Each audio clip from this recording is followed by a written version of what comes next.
প্রিয়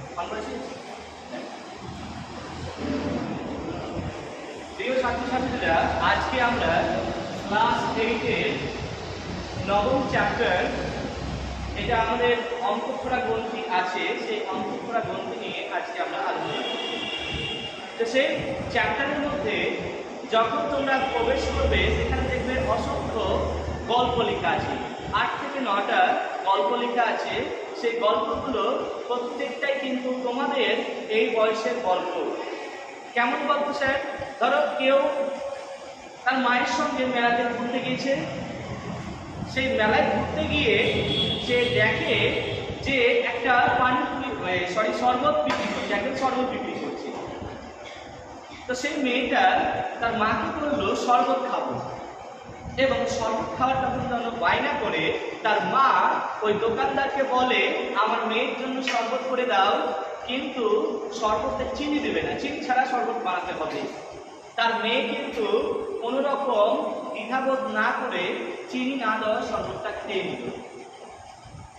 তাহলে কেন এই চিনিটা দিতে বারণ করলো?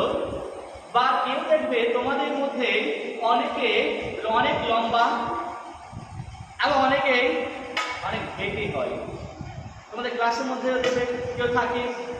তাহলে এটা কিসের জন্য হয় সেই সমস্ত কিছু আমরা এই চ্যাপ্টারের মধ্যে জানতে পারবো।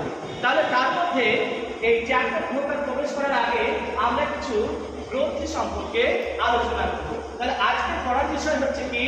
গ্রন্থি বা গ্ল্যান্ড। গ্রন্থি বা গ্ল্যান্ড, এই গ্রন্থিকে তাহলে কাকে বলে এই গ্রন্থি সেটা আমরা দেখি। তাহলে একটু আগে আমি তোমাদেরকে বলছিলাম যে গ্রন্থি কি? উন্নত প্রাণীদেহে, অর্থাৎ যে সমস্ত প্রাণীদেহে ইউক্যারিওটিক কোষ দ্বারা গঠিত, সেই সমস্ত উন্নত প্রাণীদেহে যে আবরণী কণা ক্ষরণকারী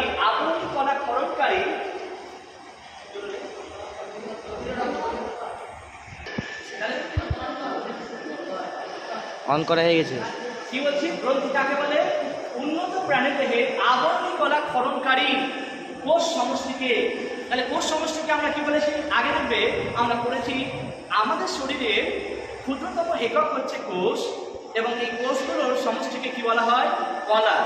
তাহলে এই কলা গুচ্ছকে, কোষ সমষ্টি গুচ্ছকে আমরা কি বলবো? গ্রন্থি। আর এই গ্রন্থি আমাদের শরীরে 3 ধরনের গ্রন্থি বর্তমান থাকে। একটি হচ্ছে পরিক্ষয়া গ্রন্থি, অপরটি অন্তঃকরা গ্রন্থি, আর তৃতীয়টি হচ্ছে মিশ্র গ্রন্থি। গ্রন্থি প্রধানত কয় প্রকার? 3 প্রকার।